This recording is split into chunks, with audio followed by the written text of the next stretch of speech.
Takshashila university का शुमार हिंदुस्तान की कदीम तरीन इल्मी दरसगाहों में होता है।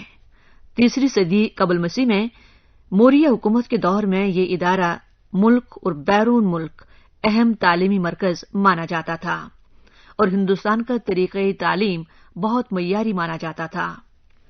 कदीम हिंदुस्तान में तालीम और ज़हनी तरबियत को बहुत अहमियत दी जाती थी और तालीम के 3 अहम मकसद माने जाते थे।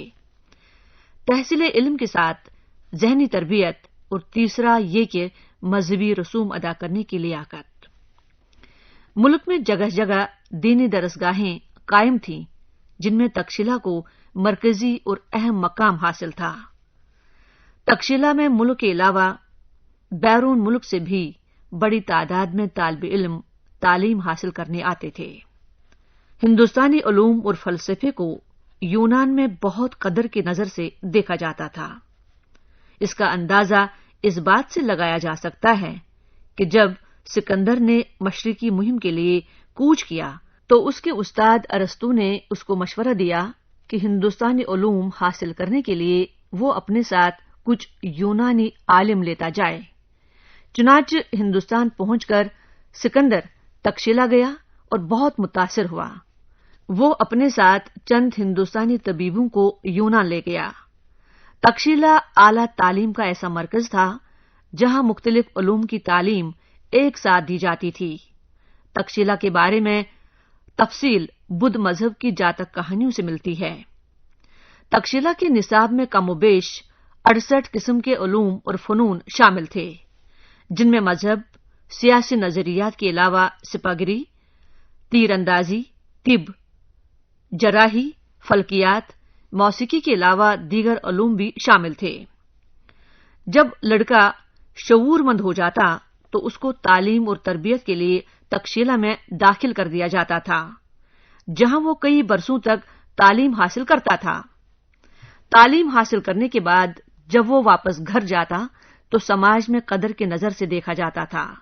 उस्ताद के लिए हक्कुल मेहनत तय था, जो शागिर्द को पढ़ाई शुरू करने से पहले या उस दौरान अदा करना होता था। गरीब तालिब इल्मों को तालीम के लिए कुछ देना नहीं पड़ता था, बस उस्ताद के घर का काम करना होता था। लेकिन जब तालिब इल्म क्लास में एक जगह बैठते तो वहां अमीर और गरीब की कोई तफरीक नहीं की जाती थी। एक जमात में आमतौर से कई 100 तलबा शामिल होते थे।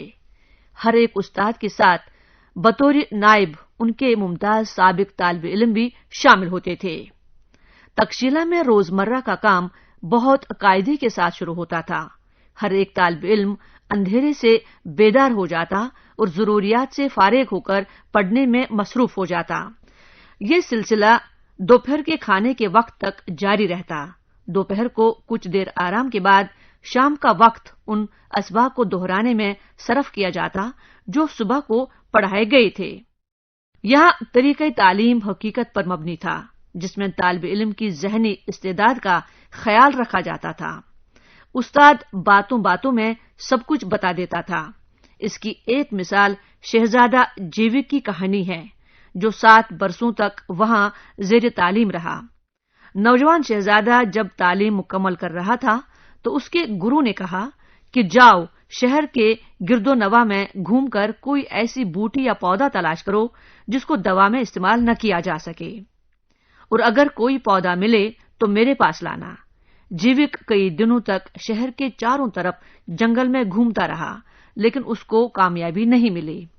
जब उसने अपनी तलाश और नाकामी की रुदाद गुरु को सुनाई तो गुरु ने उसको शाबाशी दी और उसको घर जाने की इजाजत दी, यानी तालिब इल्म इम्तिहान में कामयाब हो गया। ये तरीक़े तालीम ऐसा था कि इल्म जहन पर नक्श हो जाता था।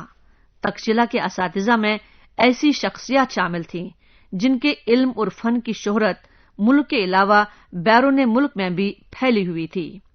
उनमें बहुत सी अहदसाज शख्सियत शामिल थीं, जैसे महात्मा गौतम बुद्ध की अहम शागिर्द अंगुलीमाल, जेविक जो शाही तबीबी थे, हिंदुस्तानी तिब के माहिर चरक, संस्कृत जुबान के माहिर और कवायद नवीस पानी, मौर्य सल्तनत के वजीर आजम और सियासी मुफक्किर चाणक्य यहाँ पढ़ाते थे।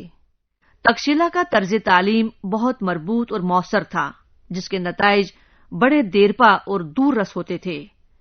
چینی سیاح ہیون سانگ لکھتا ہے کہ جب طالب علم تعلیم مکمل کر کے 30 سال کی عمر کو پہنچتا ہے تو اس کا کردار سادگی کی مثال ہوتا ہے۔